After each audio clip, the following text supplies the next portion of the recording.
كتاب بلوغ المرام من أدلة الأحكام للإمام الحافظ أحمد بن علي بن حجر العسقلاني رحمه الله تعالى. قال رحمه الله: بسم الله الرحمن الرحيم. الحمد لله على نعمه الظاهرة والباطنة.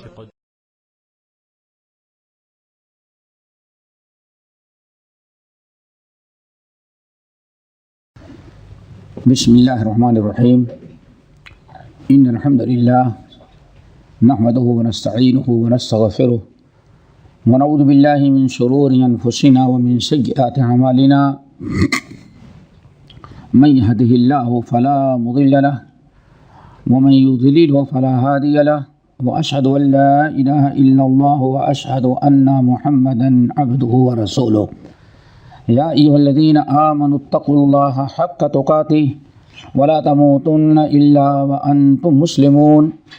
يا أيها الناس اتقوا ربكم الذي خلقكم من نفس واحدة وخلق منها زوجها وبث منهما رجالا كثيرا ونساء، واتقوا الله الذي تساءلون به والأرحام إن الله كان عليكم رقيبا.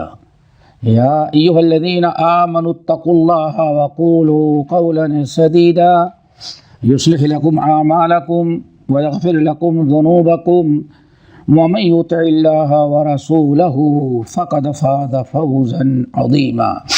أما بعد، فإن خير الحديث كتاب الله وخير الهدي هدي محمد صلى الله عليه وسلم، وشر الأمور محدثاتها وكل محدثة بدعة وكل بدعة ضلالة وكل ضلالة في النار. محترم سامعین، دینی بھائیو بہنوں، اور اس کتاب بلوغ المرام کی شرح میں برابر شریک ہونے والے ساتھیوں، کتاب الحج چل رہی تھی اور نبی علیہ السلام نے کیسے حج کیا وہ طویل حدیث میں جابر بن عبداللہ رضی اللہ تعالیٰ عنہما نے بیان کیا ہے. اسی حدیث کو آپ کے سامنے ہم رکھ رہے تھے. حج کے مسائل کچھ ایسے ہیں کہ انسان جب تک حج نہیں کر لیتا صحیح طور پر اس کا سمجھنا بہت مشکل ہوتا ہے. اسی لیے یہ آپ حضرات اس کو غور سے سنیں، یاد رکھیں. جو حج میں گئے ہیں ان کو تو بہت کچھ وضاحت کے ساتھ سمجھ میں آتا ہوگا، اور جو حج نہیں کیے ہیں اللہ تعالیٰ ان کو حج کرائے، حج میں لے جائے. لیکن جب حج میں جائیں گے تب یہ باتیں انشاءاللہ ان کو یاد آئیں گی کہ ہاں میں نے یہ پڑھا تھا اور یہ سنا تھا، اور حدیث میں ایسے ہی آیا ہے. بات ہم پہنچے تھے صفا مروہ کی سعی. نبی علیہ السلام احرام کی حالت میں مکے میں داخل ہوئے صحابہ کے ساتھ. آپ نے سب سے پہلے خانہ کعبہ کا طواف کیا. طواف سے فراغت کے بعد آپ نے صفا مروہ کی سعی کی. بڑے اعمال جو ہیں صفا مروہ کی سعی کی. صفا مروہ کی سعی کے بعد کیا ہوا؟ کچھ باتیں ابن حجر رحمۃ اللہ علیہ نے اختصار کے مد نظر اس کو چھوڑ دیا ہے. ہم اس کو تھوڑا سا تذکرہ کر دیتے ہیں. اسی لیے آپ کے حدیث میں دیکھیں وذکر الحدیث وفیہ، جن کے ہاتھ میں کتابیں دیکھیں اس میں لکھا ہوگا صفا پر کھڑے آپ نے دعائیں مانگی، پھر وذکر الحدیث کہہ کر کے پھر آگے کے جملے بیان کر رہے ہیں. تو کیا حدیث ہے اس کا تذکرہ یہاں نہیں ہے. صفا مروہ پر آپ نے صفا مروہ کی سعی کی ختم کہاں ہوگا؟ مروہ پر ساتواں چکر. ابتدا آپ نے کیا تھا صفا سے، اور ساتواں چکر کہاں پورا ہوگا؟ مروہ پر. یہاں ایک چیز یاد رکھیے گا، 7 مرتبہ خانہ کعبہ کا بھی طواف ہے اور صفا مروہ کے بھی 7 مرتبہ صحیح طواف ہے۔ فرق کیا ہے دونوں میں؟ فرق کیا ہے یاد نوٹ رکھیے گا، اس میں بہت بڑے بڑے لوگ دھوکہ کھا جاتے ہیں۔ فرق یہ ہے کہ صفا خانہ کعبہ کا طواف جو ہے یہ آپ دیکھیں، یہ آپ خانہ کعبہ کے سامنے مقام ابراہیم پر کھڑے ہوں گے تو یہ کونا ہے یمانی، حجر اسود، عراقی اور شامی، یہ 4 کونے ہیں، ٹھیک ہے نا۔ اگر مقام ابراہیم پر کھڑے ہوں گے تو آپ کے اسے رائٹ ہینڈ لیفٹ سائڈ ایسے تھوڑا سا کراس کریں گے تو حجر اسود ہوگا، جہاں سے طواف شروع ہوتا ہے۔ تو خانہ کعبہ کا طواف جو ہے جب آپ حجر اسود سے شروع کریں گے اور پورا پلٹ کر کے آئیں گے تب 1 ہوگا، ہاں 1 ہوگا، ٹھیک ہے نا۔ اس طرح سے 7 مرتبہ آپ حجر اسود سے شروع کریں گے اور 7واں چکر کہاں ختم ہوگا؟ حجر اسود پہ یہ۔ لیکن صفا مروہ کا کیا ہے؟ صفا سے مروہ جائیں گے تو 1 ہو جائے گا اور لوٹ کر کے مروہ سے آئیں گے تو صفا پر دوسرا ہو جائے گا۔ تو اس طرح سے کتنے چکر ہوں گے؟ 3.5 چکر۔ اور وہاں آپ سے غلط ہو رہا ہے صحیح، وہ ایک بڑی علامت بتا دے، یاد رکھنا، جب بھی آپ کا ختم اگر ہو رہا ہے کہاں؟ مروہ پر، تو سمجھ جاؤ کہ ہم صحیح کر رہے ہیں۔ اور اگر کہیں صفا پر ختم ہو رہا ہے تو یا تو 1 کم ہے یا 1 آپ نے زیادہ کیا، سمجھ گئے نا۔ یہ بہت ضروری ہے، لوگ سمجھتے نہیں، ہاں لوگ سمجھتے نہیں۔ اور یہاں تک کہ کہا جاتا ہے امام ابن حزم کوئی معمولی عالم نہیں تھے، اتنے بڑے امام، وہ کہتے ہیں کہ 7واں چکر یعنی صفا سے آدمی مروہ گیا، مروہ سے صفا پہ 1 چکر ہوگا۔ اتنے بڑے عالم ہوتے ہوئے، سمجھ گئے نا، تو اس لیے ان کے حال کیا ہے؟ سب کا ڈبل۔ اب یہ ہوا کہ اتنے بڑے عالم ہو کر کے کیسے ان سے اتنی بڑی غلطی ہوئی؟ تو اہل علم نے کہا چونکہ انہوں نے حج نہیں کیا تھا، حج کیا ہوتا تو حج کا مسئلہ ان کے سمجھ میں آ جاتا۔ اتنی بڑی غلطی ہو گئی کس سے؟ امام ابن حزم رحمۃ اللہ علیہ سے۔ تو بہرحال کہنے کا مطلب یہ ہے دوستو،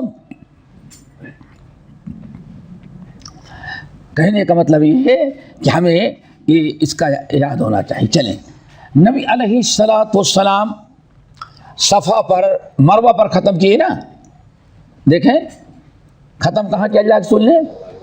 مروہ پر 7واں چکر، 6ٹھا کہاں ہوگا؟ صفا پر، اور مروہ پر 7واں چکر۔ مروہ پر جب آپ نے ختم کیا تو آپ نے وہاں خطبہ دیا، کہاں؟ مروہ پر۔ سب لوگ وادی میں کھڑے تھے، دیکھیں بالکل اونچائی پر ہے، ابھی بھی اتنا کچھ صاف کرنے کے، اتنی بھرائی کرنے کے بعد بھی ابھی ٹیلا، ہاں سبحان اللہ، دیکھیں اتنا چلتے چلتے کھڑے ہوتے تھے، اس میں چمک آ گئی ہے۔ پہاڑ ہے یار، کوئی نئی چیز تو نہیں ہے، لیکن چلتے چلتے اس میں معلوم پڑتا ہے قسم کا نور ہے، اللہ نے تبھی تو شاعر اللہ قرار دیا۔ تو صفا سے 7ویں مرتبہ جب آپ پہنچے کہاں؟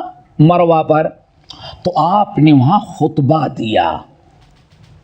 ایک چیز یاد رکھیے گا، نبی علیہ السلام نے حجۃ الوداع میں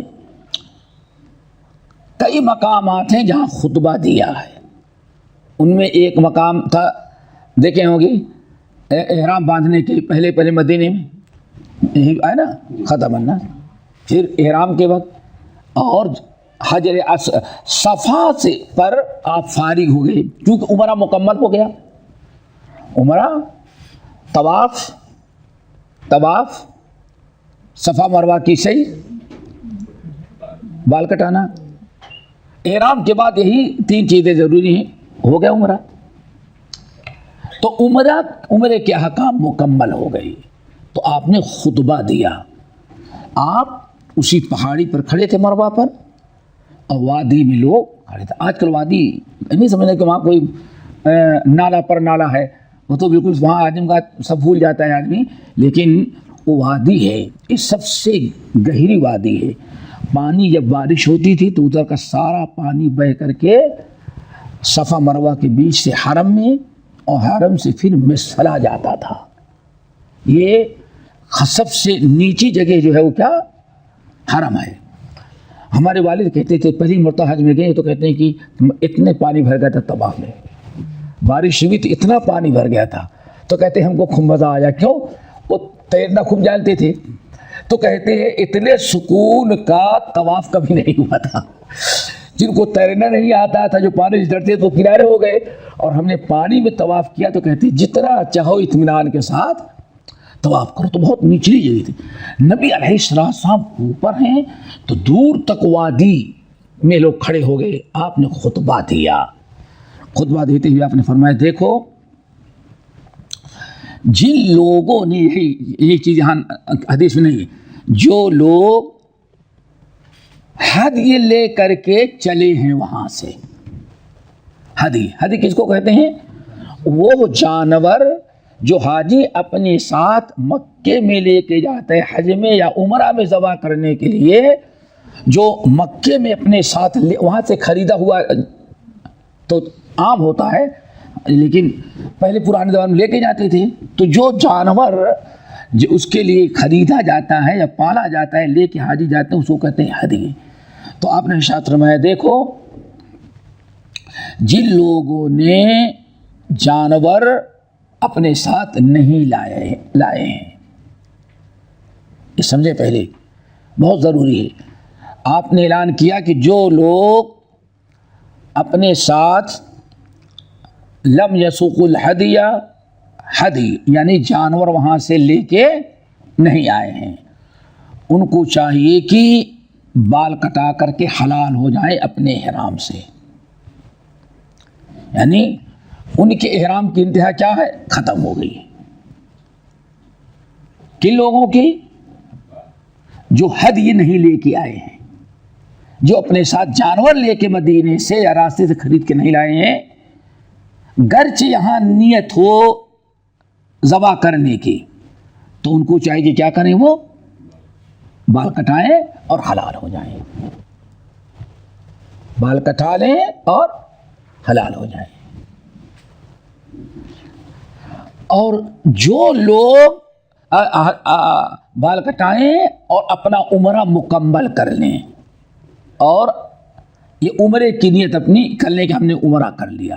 تو اب عمرے کے بعد 10ویں تاریخ کو 8 تاریخ کو جو احرام باندھیں گے حج کو حج ہو جائے گا، حج تمتع ہو جائے گا. حج یعنی اللہ کے رسول نے اعلان کر دیا کہ جو لوگ جانور ساتھ نہیں لائے ہیں ان کو چاہیے کہ اپنا قران ہو یا افراد ہو یا اور کوئی ہو، سمجھ گئے نا، ان کو چاہیے کہ فوراً اپنا احرام کھول کر کے اس کو عمرہ بنائیں اور حلال ہو جائیں. نہیں سمجھے؟ چونکہ اگر کسی نے ارادہ کیا ہے نہیں ہم حج قران کریں گے، حج قران کا مطلب کیا ہے؟ ہم حج اور عمرہ دونوں ایک ساتھ کریں. میقات سے احرام باندھا ہے انہوں نے تو قارین ہے، ان کو اس کو کیا کہتے ہیں؟ قارین. حج قران کر رہے ہیں. اب ان میں کچھ ایسے رہے جو جانور وہاں سے لے کے چلے تھے اپنے ساتھ، چونکہ پیدل چلے ہوئے وہ بھی چل رہا ہے، لیکن بہت سارے لوگ ایسے تھے جو نہیں لے کر کے آئے تھے. کیا نہیں لائے تھے؟ ہدی. وہاں چل کے خرید لیں گے. تو ایسے لوگوں کو اللہ رسول نے کیا حکم دیا؟ صفا مروہ کسے کیے؟ بال کٹا کر کے حلال ہو جائیں. اور وہ جو آپ نے حج کے ساتھ عمرے کے ساتھ حج کی نیت کی تھی اس کو ختم کریں، صرف اس کو عمرہ بنا دیں. آپ آگئی بات سمجھ میں؟ کچھ ایسے بھی رہے ہوں گے جنہوں نے صرف حج افراد مفرد رہے ہوں گے، وہ بھی حالت احرامی میں رہے، تو مفرد کیا کرے گا؟ صفا مروہ خانہ کعبہ کا طواف کر لے گا، صفا مروہ کی چاہے تو صحیح کر لے، اب اسی احرام میں پڑا رہے گا، بال نہیں کٹائے گا. یوم الترویہ کو اسی پرانے احرام میں چلا جائے گا. کہاں؟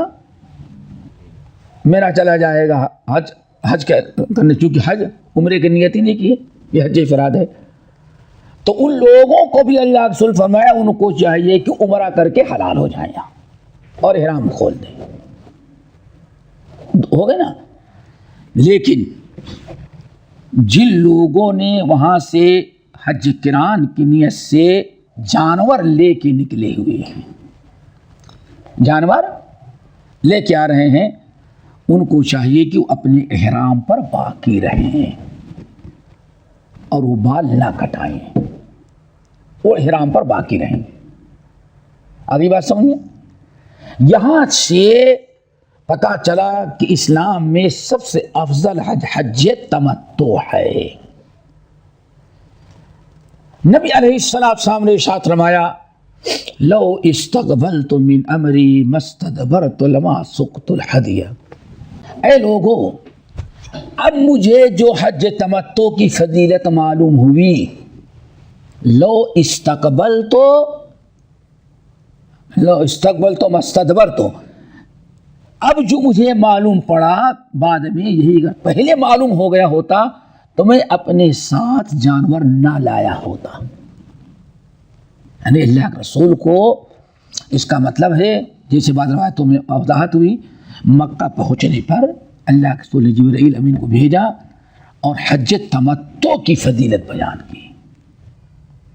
تو افضل الحج عند الجمہور اور خاص طور پر عند اہل الحدیث، حج سب سے افضل حج کا حج تمتع ہے.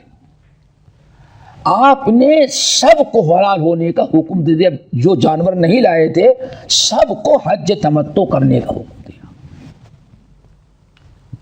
اور آپ نے فرمایا کیا؟ لو استقبلت من امری ما استدبرت لما سقت الحدی. افسوس اب ہمیں جو معلوم ہوا، کیا یعنی حج تمتع کی فضیلت، اب جو آج مجھے معلوم ہوئی، اگر پہلے سے معلوم ہوئی ہوتی تو میں بھی جانور وہاں سے لے کر نہ آتا، ہم بھی صرف عمرے کی نیت سے اور احرام سے مکے میں داخل ہوتے. آگئی بات سمجھے؟ یہ جملہ مصنف نے چھوڑ دیا ہے. آگے اب تو حلال ہو گئے. اس کے بعد کہا جاتا ہے نبی علیہ السلام بطحہ میں آ گئے. بطحہ یہ اب تو سب معاملہ ہی بدل گیا. پرانا جو راستہ ہے مینا جانے کا، جو پرانا راستہ ہے وہ جنت المعلی ہو کر کے، اس کی شکل یہ ہے کہ آپ صفا سے مروہ جب جائیں تو مروہ سے فارغ ہونے کے بعد جب باہر نکلیں تو آپ لفٹ لے لیں. تو وہی راستہ اصل میں مینا کا تھا. آنا یہاں رہتا تھا، دیکھیں ادھر آنا ادھر رہتا تھا اور خانہ کعبہ ادھر ہے، خانہ کعبہ ادھر ہے اور مینا ادھر ہے. لیکن پہاڑی ایسی چاروں طرف سے گھیری ہوئی ہے کہ کوئی راستہ نہیں تھا. تو آدمی چلتا تھا، گھنٹوں لگ جاتا تھا. صبح فجر کے بعد نکلے تو دوپہر ہو جاتی جب مینا پہنچتے ہوئے. کوئی اور راستہ نہیں تھا. اب تو کوئی وہ راستہ جانتا ہی نہیں، سیدھے ہم لوگ پیدل نکلتے،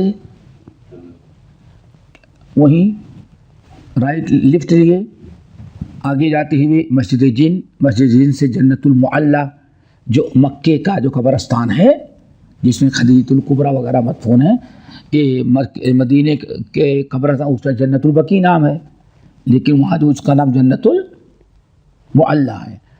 اس کو ایسے ہی ہوتے ہوئے ایک وادی سے راستہ بنا رہتا تھا. چلتے چلتے چلتے چلتے قافلہ چل رہا ہے چل رہا ہے چل رہا ہے، پھر ایسے ہی گھوم گھما کر کے یہاں آتے. اور اب کیا ہوا، اللہ جزائے خیر دے سعودیہ گورنمنٹ کو، انہوں نے ایسا ٹرن نکالا کہ بس ادھر سے نکلو اور ادھر نکلو. اب وہ گھوم کر کے آنے والا چکر ہے ہی نہیں ہے. کبھی ایسا ہوتا تھا رش میں بس نکلی ہے صبح تو شاید رات ہو جاتی تھی پہنچنے میں. اللہ نے بہت آرام سے کر دیا. اب تو ایسا ہو گیا کہ ماشاء اللہ یہ آدمی اگر چاہے اللہ تعالیٰ پیر و صحت رکھے تو اللہ حج میں جائے تو عزیزیہ تک اگر ہے مینا تک تو پیدل بھی آنا چاہے تو نہایت آسانی سے چل کر کے ٹنل سے کہاں پہنچ جاتا ہے، حرم آ جاتا ہے. اور حرم سے نکلے پھر پہنچ جاتا ہے ٹنل تک. چلنا پڑتا ہے اور وہاں چلنے میں تھکاوٹ نہیں ملتی. کیوں؟ اکیلا نہیں سبھی چل رہے ہیں. میں تو شاید کبھی نہیں سواری استعمال کی. گورنمنٹ کے جو گیا تھا رات کو تو 2 بجے نکل جاتے وہاں سے، چلے آ رہے ہیں تب آپ کی اور فجر پڑھ کے نکل جاتے تھے. تو یہ بہت آسان ہو گیا. تو نبی علیہ الصلوۃ والسلام وہی جو پرانا راستہ تھا، راستے میں بطحا یعنی وہ پتھریلی زمین تھی، وہاں نبی علیہ الصلوۃ والسلام آ کر کے مقیم ہو گئے. مدینے سے جتنے لوگ حج میں نکلے تھے آپ کے ساتھ یا جو حجاج تھے، سب لوگوں کا خیمہ کہاں لگا پہلے؟ بطحا میں. وہاں آپ نے قیام کیا. صفا مروہ سے فارغ ہونے کے بعد جب حلال ہو گئے اور جو لوگ احرام میں تھے سب لوگ کہاں آ کر کے مقیم ہوئے؟ بطحا میں. بطحا کی گلیاں بولتے ہیں نا، بطحا وہی بطحا جگہ کا نام ہے وہ. چلو پھر یہاں تک کہ کہتے ہیں ترویہ فلما کانا یوم الترویہ، یہاں تک کہ یوم الترویہ آ گیا. یوم الترویہ کس کو کہتے ہیں؟ ذی الحجہ کی 8ویں تاریخ جو ہے اس کا نام ہے یوم الترویہ. یوم کے معنی دن، ترویہ ترویہ ہے روی سے. روی کہتے ہیں پانی پی کے سیراب ہونا. ترویہ ہاں پانی پی کر کے سیراب ہونا. تو چونکہ اس وقت آدمی مکے سے اگر نکل جائے تو عرفات تک کوئی پانی کا انتظام نہیں رہتا تھا. اور حج میں کتنے دن رہنا ہے؟ یوم 8، 9، 10، 11، 12، 13، اتنا دن، 5-6 دن لگتے تھے. تو مینا سے نکل جانے کے بعد پانی کا کوئی انتظام نہیں تھا، کہیں کنواں وغیرہ اس طرح سے نہیں تھا. لوگ کچھ پانی میں مشک آتے تو بھر بھر کر کے لے جا کر کے وہاں بیچتے تھے. تو عرب کے لوگ اب سواری رہتی تھی، سواریاں بھی ایسی کہ آج سواریوں کو ڈیزل چاہیے اور اس وقت سواریاں جو ان کو پانی چاہیے، چارہ چاہیے. تو عام طور پر اونٹ کو رکھتے تھے. اونٹ کی خوبی کیا ہے؟ اونٹ ہفتے میں صرف 1 دن پانی پیتا ہے. یہ اللہ تعالیٰ کا نظام درتے ہیں، ہفتے میں صرف 1 دن. اللہ نے کچھ ایسا نظام، اسی لیے اس کو پرانے لوگ کہتے ہیں ریگستانی جہاز. ہاں ریگستانی جہاز، اللہ اکبر.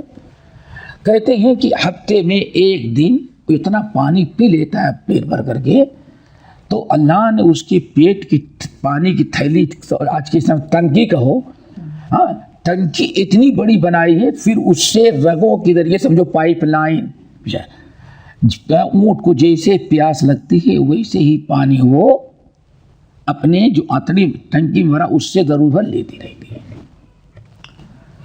تو اونٹ کو اسی لیے غالباً کہا افلا ينظرون الى الابل كيف خلقت والى السماء كيف رفعت. کبھی تم اونٹ پر غور کیا کہ اللہ نے کیسے اونٹ کو پیدا کیا ہے؟ آج کسی کو بتائے تو شاید تصور سوچے نہیں، لیکن اونٹ پالنے والوں سے دیکھے اب تو پانی ہر وقت ملتا ہے، لیکن اونٹ کے اندر ایک خصوصیت رکھتے تھے. تو اونٹ کو پانی، اپنے جانوروں کو پانی پلا دیتے تھے، مزید اپنے خود تو پی بھی لیتے اور مشق میں اور برتنوں میں پانی اچھی طرح سے بھر کر کے پھر لے کے چلتے تھے۔ مینا جانے کے پہلے پانی کا انتظام کرتے تھے تاکہ آئے وہاں 5-6 دن جو رہیں گے وہاں پانی ملتا رہے۔ تو اس طرح سے اسی لیے اس کو یوم الترویہ یعنی سیراب ہونے والا دن، پیاس بجھانے والا دن، تو اس کو یوم الترویہ کہا گیا۔ یہی سلسلہ عرصے دراز تک آ رہا تھا، کوئی پانی کا انتظام نہیں تھا، لیکن کہا جاتا ہے ہارون رشید جب حج میں آیا اور اس کے ساتھ اس کی بیوی زبیدہ خاتون جو تھی وہ تھی، تو انہوں نے حاجیوں کی پانی کی تکلیف دیکھی کہ حاجی کس طرح سے پانی کے لیے پریشان۔ یہ تو بادشاہ تھا، خلیفہ، اس کے لیے تو کوئی تکلیف نہیں، لیکن زبیدہ خاتون نے دیکھا کہ حاجیوں کو تکلیف ہو رہی ہے، تو انہوں نے سب سے پہلے دنیا کے اندر اس خاتون ہیں جنہوں نے پانی کا انتظام کیا۔ پتہ نہیں کتنی دور دراز سے ایک نہر کھدائی اور وہ نہر جبل عرفات پہ آ کے ختم ہوتی ہے، اور اللہ تعالیٰ کبھی لے جائے دیکھنے کے شوق رکھتے ہوں تو 2 جگہ ہے۔ مینا سے جب آپ نکلیں گے آپ تو دیکھیں گے لیفٹ سائڈ پہاڑ کے دامن میں سفید دیوار، سفید پٹی اتنی اونچی نظر آتی ہے، وہی ایک طرف تو پہاڑ تھا، دوسری طرف یہ پہاڑ کٹا کر کے وہ دیوار جیسی بنا دیتی تاکہ آدمی اس پر بیٹھ کر کے پانی بھر سکے، نہا سکے، پانی لے سکے، گرنے کا کوئی خطرہ نہیں۔ تو یہ، اور دوسرا مقام کہاں ہے؟ جبل رحمت پر آپ جائیں گے تو جبل رحمت جہاں ختم ہوگا وہاں دیکھیں، اور ڈھکن وغیرہ ڈال کے بند کی وہاں جا کے ختم ہوتی تھی، اس لیے تو کہا نہر زبیدہ۔ یہ پہلی خاتون ہے جنہوں نے حجاج کے پانی کا انتظام کیا، نہر زبیدہ۔ اسی لیے کہتے ہیں بعض لوگ کہ جب نہر زبیدہ خاتون کا انتقال ہوا ہے تو بعض نیک لوگوں نے خواب میں دیکھا کہ زبیدہ جنت میں گھوم رہی۔ پانی کا انتظام کر دینا اور پانی پلانا، اس سے سب سے بڑا صدقہ جاریہ ہے۔ زبیدہ خاتون جنت میں ٹہل رہی ہیں۔ پوچھا کہ آخر اتنی بڑی جنت اتنی عالی شان کیسے ملی؟ تو اللہ کے نیک بندے کہتے ہیں، بتایا گیا ہم کو کہ زبیدہ کو یہ مقام اس لیے بنا ہے کہ زبیدہ خاتون نے جب مزدوروں کو اکٹھا کیا اور کھدائی، پہاڑ توڑ توڑ کے، سمجھتے ہیں کتنے آپ کے ہاں ریلوے لائن جانے کے لیے کتنے آدمی مرے ہیں اور کتنے لوگ مرے ہیں، کتنی کمپنیاں چھوڑ کے بھاگی ہیں، کتنے سال لگے ہیں تب کہیں آپ کی ٹرین چلوائی ہے۔ سوچیں اتنا فاصلہ، اتنی دور دراز سے نہیں، کہتے ہیں پہاڑ توڑنا کہ لیبر جو تھے نہر زبیدہ کھودنے والے، جو جن کی کفایت زبیدہ کر رہی تھی، کہتے ہیں جب پھاوڑا مارتے تھے ایسا تو نہیں تھا، آج تو پہاڑ توڑنا بھی آسان ہو گیا ہے، سمجھیے نا، تو اس کو توڑتے تھے تو پھاوڑا جو ہے وہ سرک جاتا، اور آپ دیکھیں جتنی کڑی زمین پتھر، لوہے کی ٹن ٹن کی آواز آتی ہے، اس لیے مشہور ہے ٹنا ٹن یعنی خوب۔ اللہ کہتے ہیں کہ اللہ نے فرمایا کہ زبیدہ کے جو مزدور تھے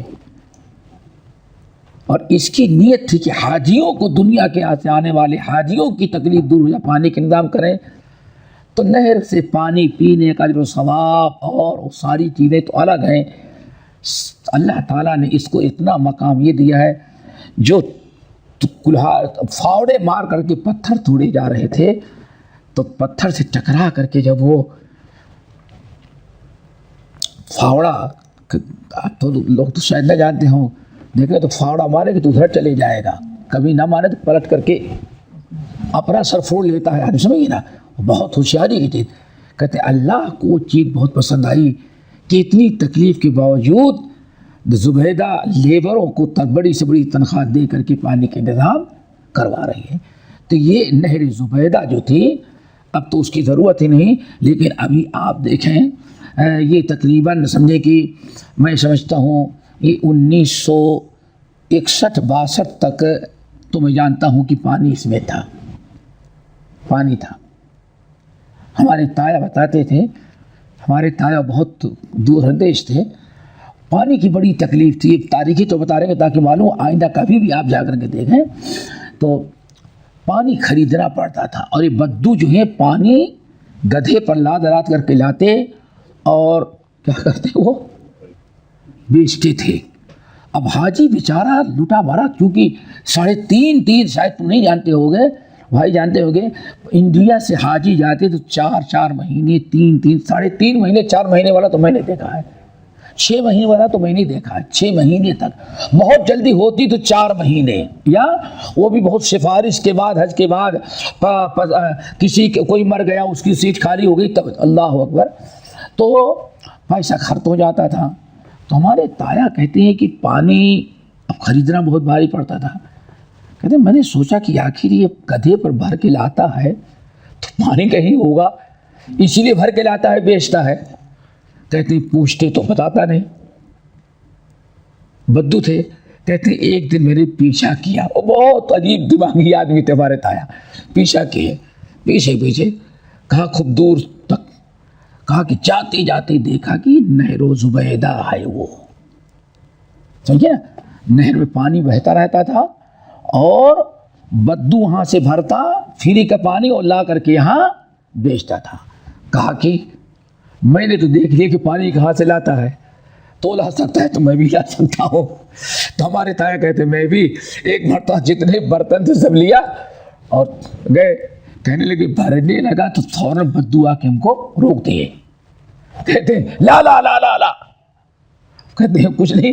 تو جب بہت ہاتھ پائی کی نوبت آئی، کہا کو بھرنے ہی نہیں دے رہے تھے، یعنی کہ حاجیوں کو پتہ چل گیا تو ایسے سب آئیں گے تو ہمارا دھندا بند ہو جائے گا. اللہ اکبر. کہتا لا لا لا لا، تو ہمارے تایا کو کہتے ہیں لو لو لو لو. وہ بدو بھی سوچتا ہے کہاں عربی بول رہا ہے، سمجھ گئے نا. بدو ڈانٹا لا لا لا تو ان سے کچھ سمجھ کہتے لو لو لو. تو بدو سمجھا کہ یہ بھی کوئی عربی ہے، جو عربی بولا وہاں لا کو لو بولتے ہیں، سمجھ گئے نا. کہتے تب ہم لوگوں کی تکلیف دور ہوئی. یعنی اس یہاں تک تو میں جانتا ہوں تھی، لیکن الحمد تو میرے خیال پانی کہیں ہوگا سوکھ گئے ہوگی، اب تو اس کی کوئی ضرورت نہیں. گورنمنٹ نے پہلے کچھ انتظام کیا ٹنکیوں کا، ہر خیمے والوں کو کی پابندی لگائی، مؤلف جو ہوتا ہے وہ کمپنی والا پانی دے، اور ایسے ٹینک آتے تھے. پھر اس کے بعد الحمدللہ تھوڑے سعودیہ گورنمنٹ نے پانی فلٹر کر کے وہاں پہنچایا نل کے ذریعے. تو 3 مہینے تک پانی بھرا تھا ہمارے زمانے میں. ہم لوگ سوچتے تھے اب پانی کی کوئی تکلیف نہیں، تجربہ نہیں تھا. اس سے اندازہ لگائیں کہ ایک دن میں کتنا پانی خرچ ہوتا ہے. کہ ہم لوگ یوم الترویہ کو پہنچے ہیں اور بہت خوش تھے کہ امسال پانی کے کوئی انتظام، کوئی کمی نہیں ہوگی. کیوں؟ اور کوئی بھرنا نہیں، پانی تو گورنمنٹ نے کیا ہے. اللہ اکبر. لیکن یقین جانیں کہ یوم الترویہ کو فجر کے بعد پانی سوکھ گیا ہے. سوچو کہ کتنے پانی کی ضرورت پڑتی ہے. پھر گورنمنٹ کو پتا چلا نہیں، یہ 3 مہینے جو ہم پانی بھر اکٹھا کیے ہیں 24 گھنٹہ بھی نہیں حاجیوں کو پورا ہوتا. پھر اس کے بعد انہوں نے اور دوسرے سالوں میں ٹنکی بڑھائی اور پانی کا انتظام کیا کہ ڈائریکٹ ختم ہو. تو اب الحمدللہ اب پانی کی کوئی کمی نہیں. یہ اللہ تعالیٰ کا سب کچھ کرم ہے. تو بہرحال یوم الترویہ پر بات چلی تھی کہ اللہ کے رسول صلی اللہ علیہ وسلم نے یوم الترویہ کو پھر آپ نے اعلان کیا اور لوگوں کو خطبہ دیا، سمجھایا. جو لوگ وقت فلما کان یوم الترویۃ توجہوا الی منی، حدیث آئی نا، فلما کان یوم الترویۃ توجہوا الی منی. جب یوم الترویہ تھا تو یوم الترویہ کو لوگ نبی علیہ السلام سب کو لے کر کے کسی طرف متوجہ ہوئے مینا کی طرف. اور مینا کی طرف جو گئے کیسے؟ جو لوگ پرانے احرام میں تھے، یعنی جو لوگ اپنے ساتھ جانور لے کر کے آئے تھے وہ تو احرام میں رہیں، ان کو تو احرام باندھنے کی ضرورت. وہی سابقہ احرام میں حج تمتع یا افراد حج قران کی نیت سے پرانے احرام میں چلے گئے. لیکن جن لوگوں نے احرام کھول دیا تھا اور عمرہ کر کے فارغ ہو گئے تھے، حلال ہو گئے تھے، ان میں سے سب کو اللہ کے رسول نے حکم دیا کہ تم لوگ احرام باندھو. نیا احرام باندھا اور حج کا احرام باندھا، ان کا حج تمتع ہوا. یہاں ایک چیز یاد رکھیے گا بہت ضروری، نبی علیہ السلام کہاں ٹھہرے ہوئے تھے؟ بطحا میں. یعنی سمجھو کہ حرم سے سمجھو کہ وہ جو برج ہے اس سے کچھ زیادہ آگے پیچھے وہی ٹھہرے ہوئے تھے. اب یہاں ایک مسئلہ ہے بہت ضروری سمجھیں تاکہ حج کی بدعات سے بچیں. ہمارے یہاں بار بار سکھلایا جاتا ہے اور وہاں جو ایجنٹ ہو تو بھی کہتا ہے بھائی ٹھیک ہے بھائی جلدی جلدی حرم کا طواف کر کے آ جاؤ، مینا نکلنا ہے. نہیں سمجھے؟ آیا مکے میں حج تمتع کرنے والا جب احرام باندھا تو اللہ صحابہ نے کہا، اللہ رسول نے کہاں سے احرام باندھا؟ بطحا سے.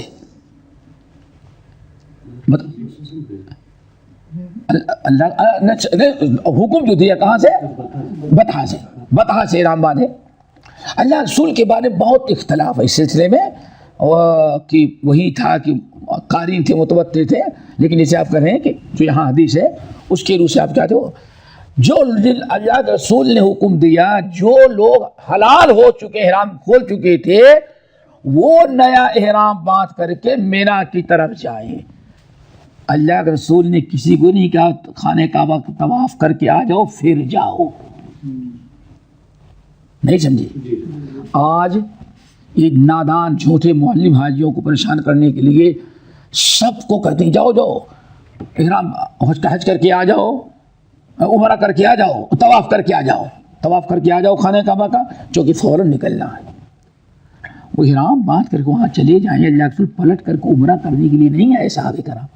سنت ہے کہ آپ وہیں سے اگر اللہ نے آپ کو توفیق دی ہے، دل چاہتا ہے فجر کی نماز آ کے حرم میں پڑھے، آپ نفلی طواف کر لیں، لیکن اس نیت سے کہ ہاں ہمیں مینا جانا ہے، ہم اپنا نیا طواف کر کے جائیں، اس کے لیے یہ سنت نہیں ہے اور اس پر زور نہیں دینا چاہیے. اور ہمارے ہاں نادانوں کو اسی طرح سے پریشان کیا جاتا ہے. چلے نبی علیہ السلام اس طرح سے نکلے. نبی علیہ السلام سواری پر تھے، سواری پر. وَرَكِبَ النَّبِيُّ صلی اللہ علیہ وسلم. آپ کہاں پہنچ گئے؟ یوم شام 8واں دن کون ہے؟ یوم ترویہ. آپ بطحا سے نکلے، دوپہر تک پہنچ گئے. کہاں پہنچ گئے؟ مینا. یہ دیکھیں، یہ یاد رکھیں کبھی نہیں بھولیں، سمجھیں گے. مکہ، مینا، مزدلفہ، یہ عرفات. مکے سے آپ اگر جائیں گے پیدل جائیں یا ویسے بھی گھوم سواری سے جائیں گے، اللہ کہاں کہیں باہر سے آ رہے ہوں، مکے سے جائیں گے تو مکے سے پہلے کیا، مکے کے بعد کیا ملے گا؟ مینا. مینا سے اور آگے بڑھیں گے تو مزدلفہ.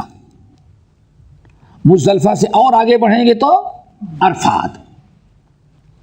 حاجی یوم الترویہ کو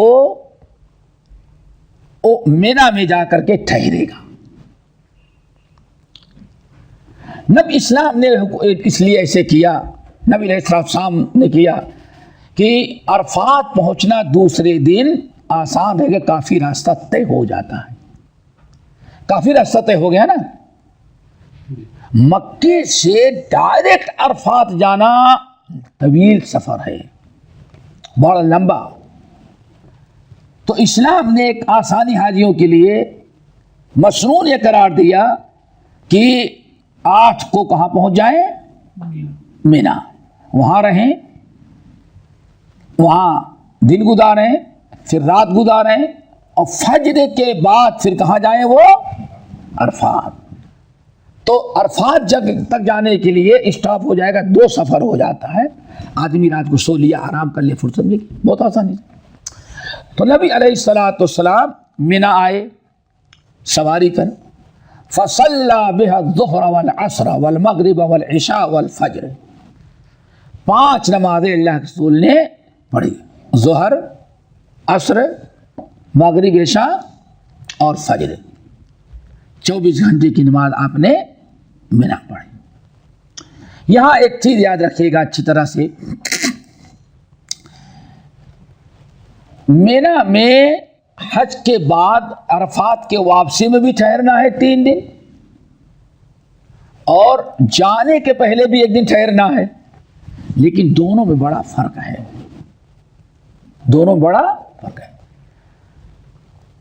عرفات جانے کے پہلے 8 ذی الحجہ یوم الترویہ، اور رات کس تاریخ ہو جائے گی؟ 9 کی. 8 کا دن اور 9 کی رات. یہ جو مینا مقدس ضروری نہیں ہے، سنت ہے. اگر کوئی انسان ڈائریکٹ کہاں پہنچ جائے؟ عرفات، تو اس کی حج میں کوئی فرق نہیں آتا. لیکن ایک مستحب اور سنت کیا ہے؟ یہ ہے کہ اللہ تعالیٰ نے ایسے کیا، ثواب بھی پائے گا، اجر و ثواب بھی ملے گا، اور خوب آرام اور سکون کے ساتھ پہنچ بھی جائے گا. تو یہ دونوں فرق ہے. لیکن عرفات کے واپسی کے بعد جو ٹھہرنا وہ واجبات میں سے ہے. اس کو چھوڑ دے گا تو گنہگار ہوگا، اس کو فدیہ اور دم دینا پڑے گا. لیکن اگر یہ چھوٹ گیا، کون سا؟ یوم ترویہ والا، تو اس میں کوئی مذاکرہ کوئی نہیں ہے. آج بہت سارے لوگ احرام اپنے گھر سے باندھتے ہیں اور سیدھا کہاں پہنچ جاتے ہیں؟ 9 کو عرفات. مینا نہیں جاتے، سیدھے وہی پہنچے. لیکن واپسی میں مینا میں رات گزارنا ضروری ہے، جیسے کہ حد آگے دکھا رہی ہے. نبی علیہ السلام نے 5 نمازیں پڑھائیں. ٹھیک ہے نا؟ اب کون سا دن ہو گیا؟ 9 ذی الحجہ، یہ عرفہ کا دن ہے. اور آپ کی فجر کہاں ہو رہی ہے؟ مینا میں. وقوف عرفہ کب سے شروع ہوتا ہے؟ زوال کے بعد سے. زوال کے بعد سے. نبی علیہ السلام فجر کی نماز کے سے فارغ ہوئے، کچھ دیر کے بعد آپ وہاں سے چلے. کہاں سے؟ مینا سے عرفات کی طرف. مینا سے اب ایک مسئلہ ہی سمجھ لیں، اور تفسیر کے اندر یہ بات آئی ہے اور بہت ضروری ہے. مینا سے عرفات کی طرف آپ جائیں گے تو بیچ میں حدود حرم آ جاتا ہے. مینا حرم کے اندر ہے. مزدلفہ کا بھی بڑا حصہ کیا ہے؟ وہ مزدلفہ بھی اکثر حصہ حدود حرم کے اندر ہے. لیکن عرفات حدود حرم سے باہر ہے. جب نہ اسی لیے جاہلیت میں جو حج میں بدعات اکٹھا کیا تھا مکے والوں نے، یا مکے والوں سے جو دوستی کرے، وہ یہ کہ ہم لوگ حرم والے ہیں، بیت اللہ والے ہیں، سال بھر جب حرم میں رہتے ہیں تو ہم لوگ عرفات نہیں جائیں گے حج میں. ہمارا حج کہاں ہو جائے گا؟ حدود حرم یعنی مزدلفہ کے اندر. تو سارے عرب کے حجاج مینا سے جب نکلتے تھے تو وہ تو ان کو حج کمیٹی کن کے پاس تھی؟ حج کا سارا اختیار مکے والوں کا. مکے والے سب کو بھیج دیتے عرفات، لیکن اپنا وہیں ٹھہر جاتے تھے. کہتے ہم لوگ حرم والے ہیں تو کیوں غیر حرم میں کیوں جائیں گے، تم جاؤ. یہ ایک بدعت انہوں نے اپنے لیے ایجاد کر رکھی تھی. اللہ اکبر. نبی علیہ الصلوۃ والسلام، ابو بکر، عمر، عثمان، علی سب مکے والے تھے، حرم والے تھے نا. اب نبی علیہ الصلوۃ والسلام جب حج میں نکلے تو آپ کے حج ساتھ میں تو بہت ہر قسم کے لوگ تھے. یمن کے بھی لوگ ہیں، دور دراز کے بھی لوگ ہیں. جتنے قریش تھے مکے والے، اللہ رسول اصل مکے والے ہیں، ابو بکر، عمر، عثمان والی بھی مکے والے ہیں. تب سارے عرب کے لوگ یہ دیکھتے تھے کہ اب کیا ہوگا. آیا اللہ کے رسول بھی ہم لوگوں کو عرفات بھیج کر کے بس یہی مزدلفہ میں حدود حرم میں رک جائیں گے کہ آپ چلتے رہیں گے. کوئی پوچھتا نہیں تھا، سب لوگ چل تو رہے ہیں لیکن سوچتے اب کچھ ہوگا، اب دیکھو کیا ہوتا ہے، اب دیکھو کیا ہوتا ہے. اللہ کے رسول ٹھہرے ہی نہیں. کیوں؟ اللہ تعالیٰ نے اپنے نبی کو حکم دیا تھا فَإِذَا فَصْلَ ثُمَّ أَفِيضُوا مِنْ حَيْثُ أَفَاضَ النَّاسُ. اے قریشیوں، مکے والو، تم کو بھی عرفات ہی سے لوٹنا ہے جیسے سارے لوگ وہاں جا کر کے لوٹے. تمہارا بھی حج حرم کے باہر ہی ہوگا. سورۃ البقرہ کی آیت میں گزر چکا ہے. ثُمَّ أَفِيضُوا مِنْ حَيْثُ أَفَاضَ النَّاسُ. نبی علیہ السلام چلے تو لوگ سوچتے ہیں دیکھیں اب اللہ کے رسول اعلان کریں گے، اب اعلان کریں گے کہ بھائی جو لوگ مکے والے وہ یہیں ٹھہر جائے، باقی سب لوگ چلے جائیں. لیکن اللہ کے رسول رکے نہیں. نبی علیہ السلام سیدھے چلے گئے حتی اتا عرفہ، یہاں تک کہ آپ عرفہ تک پہنچ گئے. ٹھیک ہے نا، عرفہ تک پہنچ گئے. یہاں ایک چیز یاد رکھیے گا کہ اپنے ہاں جیسے دیکھیں، اپنے ہاں ندی ہوگی تو اس کا نام ہوگا، نالا ہوتا ہے تو اس کا نام ہوتا ہے، نالے کے قریب میں کوئی باغ ہوتا ہے تو اس کا نام ہوتا ہے، یہی ہوتا ہے نا. تو ایسے ہی عربوں میں بھی تھا.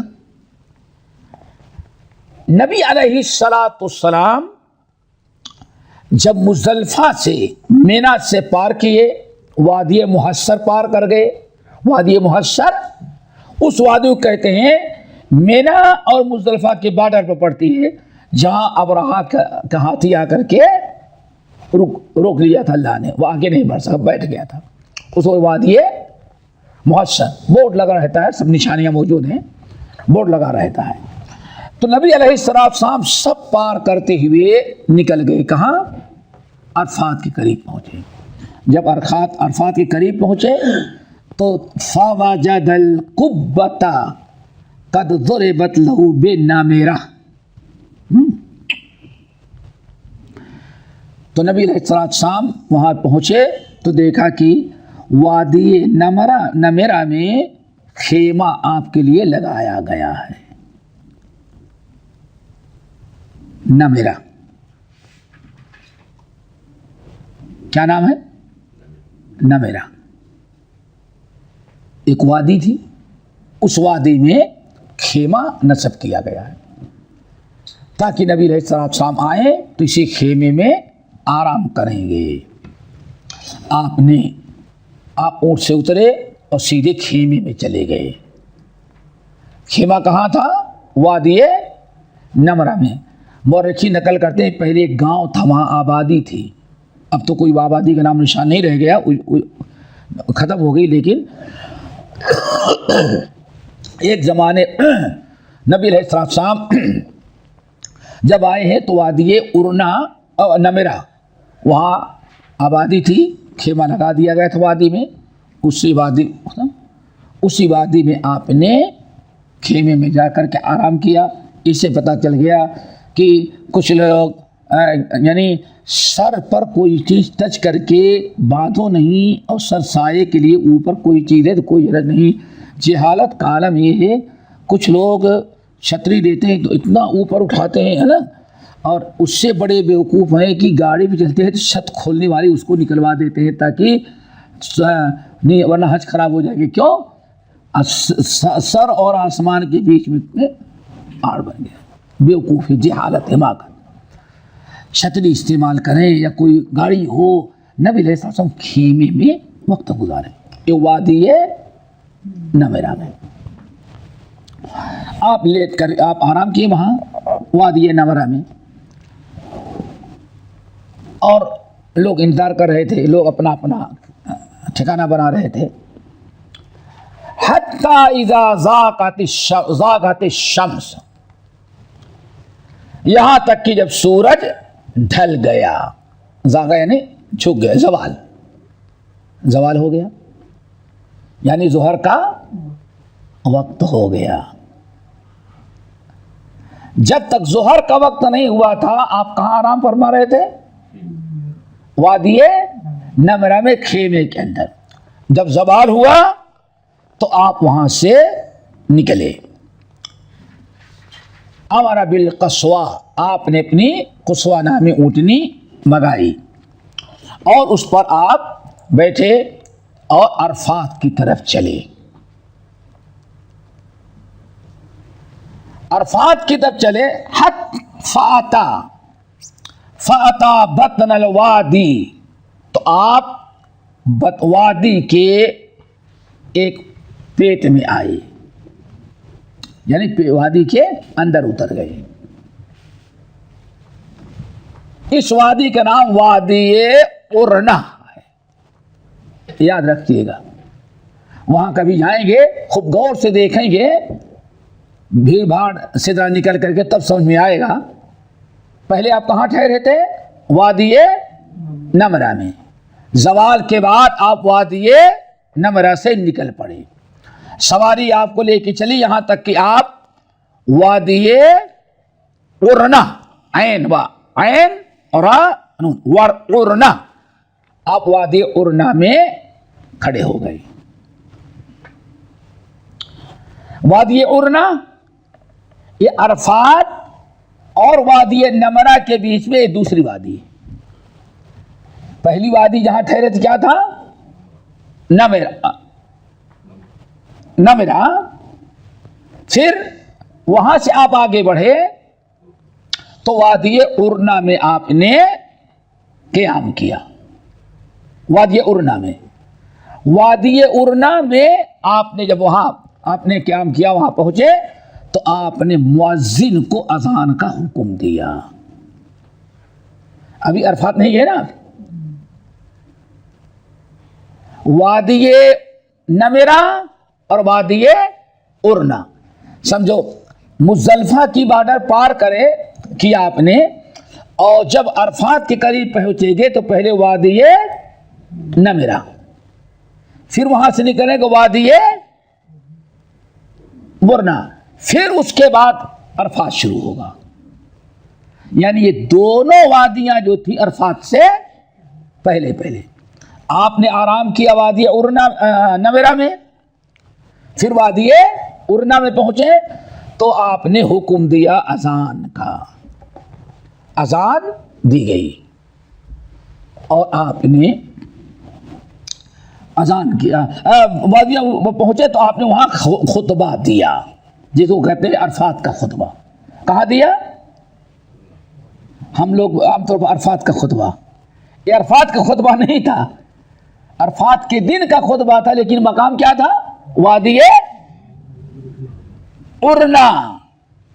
اور پہنچانا ہو تو اللہ تعالیٰ کبھی لے جائے تو دیکھیں گے آپ قبلے کی طرف. آپ مسجد نمرہ کی جو قبلہ ہے, قبلہ جو ہے محراب جو ہے, منبر جو ہے, اس کا ایک بڑا حصہ جو ہے وہ سب عرفات سے باہر ہے.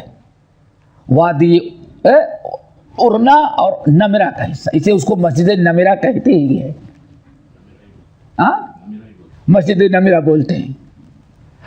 تو آپ نماز کے لیے کھڑے ہوں گے تو پہلے وادی نمرہ ارنا, پھر اس کے بعد وادی نمرہ جہاں آپ نے آپ خیمہ لگائے ہوئے تھے.